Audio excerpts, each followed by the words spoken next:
కోనరావుపేట మండలం వట్టిమల్ల గొల్లపల్లి గ్రామంలో ఒక 20 నుంచి 30 కుటుంబాలు గొర్రెల కాపర్లు ఊరికి పక్కనున్న గెర్రెలలో గుడిసెలు వేసుకొని వాళ్ళు ఒక 5 నుంచి 6 సంవత్సరాల నుంచి ఇక్కడి నుంచి అడవికి తీసుకెళ్లడం జరుగుతుంది గొర్రెల్ని.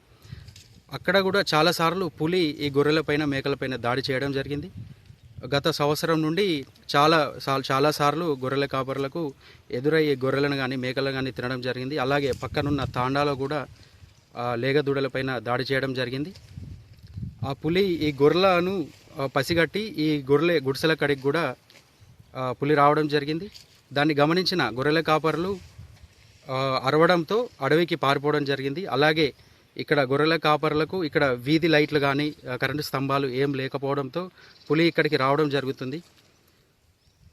ఫారెస్ట్ అధికారులు తక్షణమే స్పందించి దీని మీద యాక్షన్ తీసుకోవాల్సిందిగా కోరుతున్నాము.